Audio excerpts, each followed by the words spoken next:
ونحل عليهم بقى على طول. ايسوتوبس. ايه حكايه الايسوتوبس؟ اولا هي الصوره رائعه اللي قدامنا دي، رائعه بجد وعجباني قوي. ممكن تاخد ثانيه كده تبص عليها وتقولي انت فاهم منها ايه؟ عارف لما الناس تبقى قاعده في سينما مثلا او في اتوبيس او في كراسي في الطياره او في اي حاجه مكان انتظار، وكل واحد يبقى له سيت نمبر مثلا او يبقى له مكان متعلم برقم بحاجه، فهو رصصهم هنا: صوديوم، مغنيسيوم، الومنيوم، سيليكون، ده 11 12 13 14، تحس ان دي بيريود. فوسفورس، سلفر، كلوراين، ارجون، دي بقى البيريود نمبر 2. يعني كأن دول 2 بيريودز في البريودك تيبل. فاهمين حبايبي؟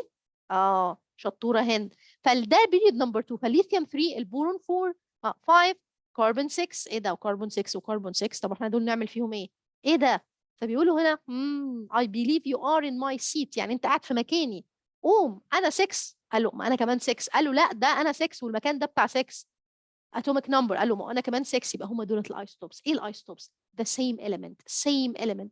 ما فيش حل غير ان هم يصحفوا ويقعدوا جنب بعض. ليه؟ لان السيت ده بتاعهم هم الاثنين فعلا.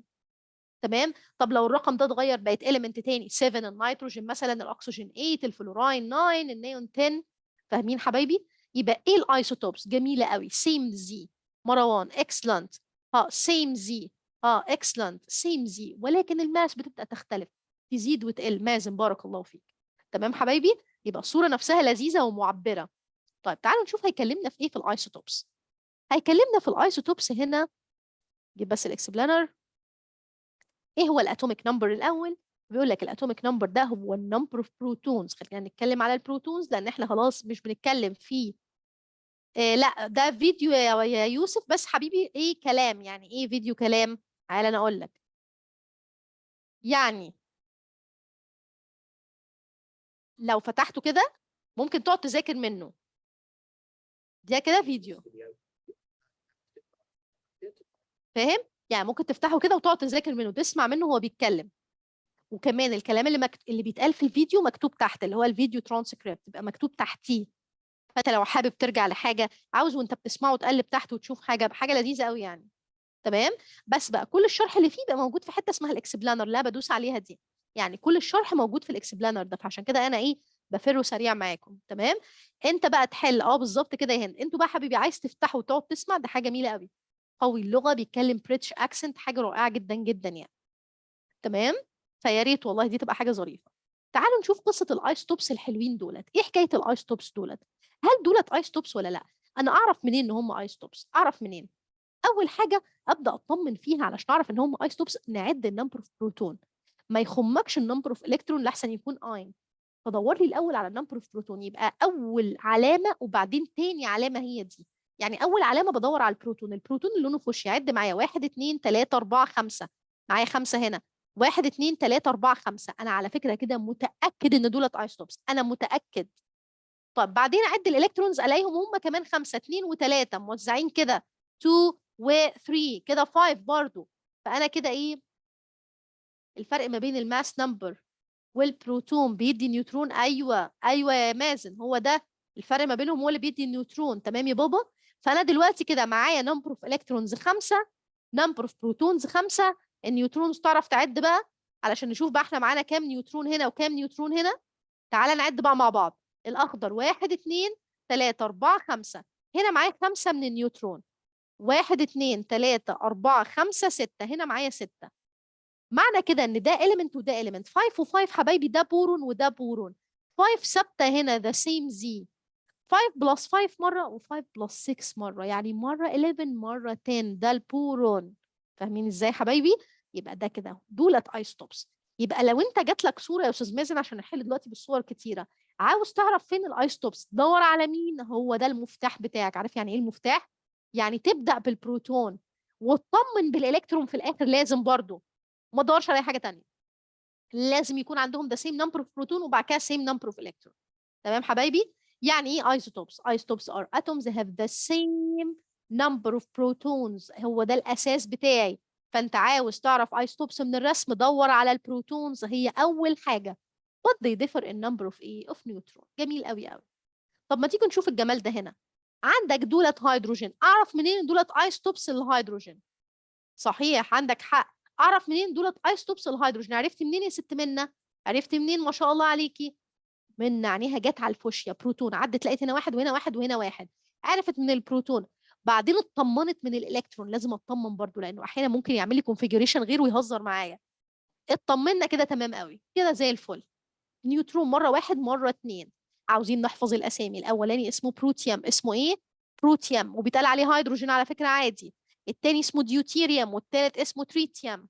تمام حبايبي؟ يبقى ده same بروتون ولكن different نيوترون. بارك الله فيكم حبايبي الحلوين. يبقى كده عمال بيحفظ فيك بالرسومات وبكل حاجه ويفهمك الايستوبس. طب يلا نشوف مع بعض مين هو الماس نمبر بروتون ونيوترون. قديمه، بيكلمك على البورون 5 11 والبورون 5 10. لما اجي اكتبهم ازاي حبايبي؟ هل في داعي ان انا كل مره اكتب الفايف؟ طب ما انا البورون 5 من مكانه في البريودك تيبل. فقال لك خلاص بص بقى، لما نيجي نعمل لهم نوتيشن، نوتيشن يعني ايه حبايبي؟ اختصار. نوتيشن اختصار. اعمل ايه؟ اه حبيبتي خدي اللي انت عاوزاه. ده انا ممكن اعمل ايه يا منى؟ ده حبيبتي بينزل بي دي اف، ممكن ابعت لكم الاربعه بي دي اف اللي هشتغل عليهم النهارده دولت، تقلبوا فيهم وتشيليهم عندك على التليفون براحتك. يعني ده اللي انا بشرح منه ده عينيا الاثنين حالا انزلهم. ده بينزل بي دي اف روعه، نزله لك بي دي اف وشيليه عندك، قلبي فيه وذاكري فيه، لو حابه تطبعي منه شريحه او حاجه براحتك خالص. حبايبي النوتيشن بقى ده يعني اختصار حبايبي. بدل ما اقعد اكتب بورون 5 10 بورون 5 11، ما هي ال5 هي ال5 خلصنا بقى. تمام؟ لا انت خليها لي بقى بورون 10 بورون 11. هو ده بقى الجمال. بص بس الجمال ده يقول لك ايه؟ which of the following isotopes is the heaviest. مين من الايستوبس دي is the heaviest؟ عارف يعني ايه heaviest؟ هو بيسأل على الاتقل. عارف يعني ايه heaviest؟ heaviest بيتكلم عن النيوكليوس، بيتكلم على اللارجست ماس. دور على اكبر ماس نمبر عندك، مالكش دعوه بالزي خالص يا مازن. الزي مش اختصاصنا، يعني الزي دي ما تبصش عليها. هيفيست يعني تقيله، هم الالكترونز مش لينا دعوه بيهم، احنا لينا دعوه بالصم بتاع البروتونز والنيوترونز. ها نهى، مروان، هم دول اتقل حاجه. فمين الاجابه الصح؟ 44. عاوزين تقولوا انها ايه يعني؟ طب تعالوا نشوف. مش عارفه، هنشوف. معنى كان النيوترونز كتيره هنا، يبقى انت بتتكلم في ايه is the heaviest isotope. عرفنا منين؟ عنده larger mass. تمام حبايبي؟ بارك الله فيكم. طب identifying isotope based on the isotope name. بصوا حبايبي، يقول لك هات الايسوتوب بتاع الكربون 12. بيهزر طبعا كده، طبعا كده هزار يعني. based on the name، فانت بيقول لك طلع الايه يعني ايه. مين اللي غلط ده وقال دي؟ كربون 14 صح كده، كربون وحط 14 ديت اللي هي ايه؟ ده الاتوميك ماس وده 12. تمام؟ فده بيزد على النيم، دي حاجه جميله وسهله. تمام. طيب وسؤال، هنعمل ايه طيب؟ طيب حبايبي، لما بيجي يتكلم ويقول ال 1 يو اللي هو 1.66 ملتبلاي 10 باور نيجاتيف 24 لو جرام و27، لان احنا هنبدا نتكلم بقى في القوانين حبايبي. لما جه اشتغل حبايبي الحلوين، اشتغل على الكربون. يعني ايه اشتغل على الكربون؟ كانت ساره حبيبتي كانت بتسالني، كنا بنتناقش في القصه دي. يعني ايه 1 over 12 من الكربون اتوم ماس؟ يعني ايه ال 1 يو ده اصلا؟ ايه ال 1 يو؟ ال 1 يو ده هو الابروكسيميشن بتاع الماس بتاعت البروتون اللي هي 1.00. احفظ معايا كده 27. مين اللي فاكر 7 2 مش عارفه كانت كام؟ او الابروكسيميشن بتاع الماس بتاعت النيوترون اللي هي كانت 1.00. كانت ايه 866 ولا 668 حاجه كده. المهم يعني الاثنين كانوا زي بعض، وما دام ده زيرو ده زيرو فهم الاثنين يا مازن. انا بحفظهم وانا بحل، ابطل حل انساهم. ايوه كده صح، 866. برافو عليكم. سهيله ماشي حبيبي، ومش عايزه حفظ ما تخافيش، بس انت من كتر الحل. فالرقمين دولت نيرلي ايكوال 1. فهم قاسوا الماس بتاع اي بروتون اول ما بداوا شغل، او الماس بتاع اي نيوترون. اشتغلوا على الكربون، اشتغلوا على الكربون 12. تمام، شكرا جدا نوع حبيبتي. اشتغلوا على الكربون. فهو قال لك النيوكليوي بتاعت الكربون حبايبي، الكربون 6 12 النيوكليوي فيها كام واحد؟ بروتون ونيوترون مع بعض، بروتون ونيوترون مع بعض 12. يبقى النيو الواحده 1 over 12، 1 12 من الماس بتاعه الكربون نيوكليوس. يعني لو مسكت الكربون نيوكليوي وقسمتها 12 بارت، عارفين انتوا الاجزاء بتاعه الفراكشن دي؟ ابني في سنه رابعه وبديله الحاجات دي كام كده، 1 2 3 4 لسه، حاجات كده فظيعه مرعبه. فلو انا قسمت النيوكليوي بتاعه الكربون ل 12 بارت، البارت الواحد هو ال1 يو او الماس. يبقى هم لما بداوا شغل اشتغلوا على الكربون اتوم. اشمعنى؟ ستيبل ايسوتوب قدامهم، هو ده اللي اشتغلوا عليه. تمام. فطلعوا لنا الرقم بتاعنا الحلو ده بتاع اليو والكيلو جرام والجرام من الشغل على الكربون. ما تخافش، دي مش معلومه بالنسبه لك كريتيكال، ولكن بس عشان تبقى فاهم. طيب تعالوا حبايبي نشوف بقى موضوع الايه الفراكشن ده. ايه 10.8 دي؟ احنا بنهزر مع بعض ولا ايه؟ قال لك والله انا عندي تو ماسز، انا عندي بورون 10 وبورون 11. فانت المفروض احنا هنجيب الايه الكونتريبيوشن. بص بقى الجمال اللي احنا فيه ده، مين اللي نسبته كبيره ومين اللي نسبته صغيره؟ قال لك والله في الطبيعه لقوا ان البورون 10 نسبته 20%، عكس خارق للعاده. المفروض ان اللي الماس بتاعته بتكون هي القليله بيكون نسبته كبيره، بس البورون خارق للطبيعه. والبورون 11 النسبه بتاعته او البرسنتج بتاعته 80. فقال لك انا هعمل صم للكونتريبيوشن. يعني ايه صم للكونتريبيوشن؟ بتاع كل ايسوتوب. الايسوتوب الاولاني ده هضرب الماس بتاعته في البرسنتج بتاعته. يعني اول ايسوتوب اللي هو بورون 10 بنعمل ايه؟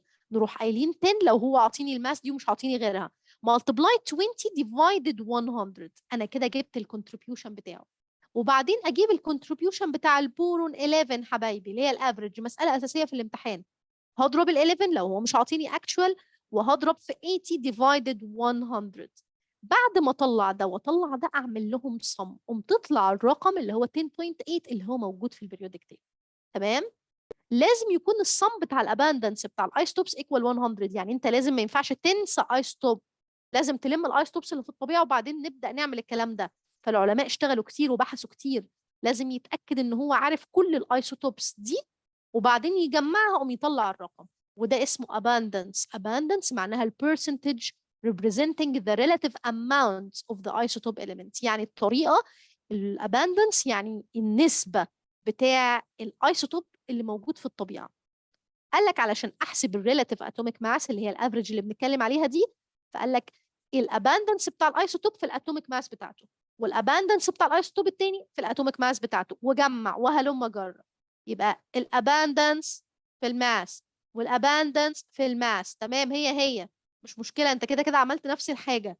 حبايبي تطلع معايا الرقم ده ايا كانت بقى ال الارقام اللي عندي. يعني هنا مثلا هيكلمني على الايسوتوبس بتاع الكلوراين 35 والكلوراين 37، ومش عاطي ماسس غير اللي موجودين دولت، يبقى انا هشتغل بدول وعاطي الاباندنس بتاعهم.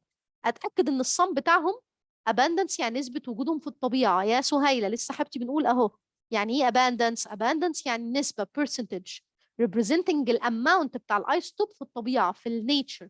يعني نسبته موجود قد ايه في الطبيعه. يعني البورون 10 ده موجود قليل والاغلب هو البورون 11. فاهمه يا بابا؟ ده معنى كلمه abundance. يعني ده بيمثل 20% من البورون الموجود في الارث كراست كلها، وده بيمثل 80% من البورون الموجود في الارث كراست. ده معناه نسبه انتشاره متوفر قد ايه. تمام. فانا هجمع الكونتريبيوشن بتاع الاولاني مع الكونتريبيوشن بتاع الثاني بالطريقه اللي احنا متعودين عليها. هنا لما تيجي تتكلم برضو في الكلوراين سهله جدا جدا. تاخد ده تضربه في الماس دي divided 100 اللي هي 35 divided 100. كده جبت رقم بلس اللي جاي ده multiplied الماس دي 37 ما دام مش عاطي ارقام تانية divided 100. تجمعهم مع بعض كده جبت الريلاتيف اتوميك ماس. مساله سهله وجميله مضمونه في الامتحان ودرجتها كانها في جيبك. تمام حبايبي؟ تجمعهم مع بعض تمام. بص مثلا هنا يبدا يدي لك ايه مثلا المغنيسيوم ويكتر شويه الايستوبس. هل ده يفرق معاك؟ يعني قايل لك ان المغنيسيوم موجود في 3 ايستوب. حلينا احنا كتير قوي قوي من الكلام ده. مغنيسيوم 24 و25 و26 ولا يهمني يا مازن، المهم اعطيني البرسنتج واطمن ان هم 100. انت مش موقع حاجه، ما تخافش هو مش هيوقع. وبعدين كل ماس في البرسنتج بتاعتها. يعني 24 مضروبه في الرقم ده اللي هو عطيه. طب 10 مضروبه في ده التاني، فاهم؟ لان هو بيقول لك ايه respectively. يعني ايه respectively؟ يعني ورا بعض. ف 24 multiplied 79. طب 25 multiplied 10. طب 26 multiplied 11. واوعى تنسى ان كل ده divided 100 ونجمع الكونتريبيوشنز.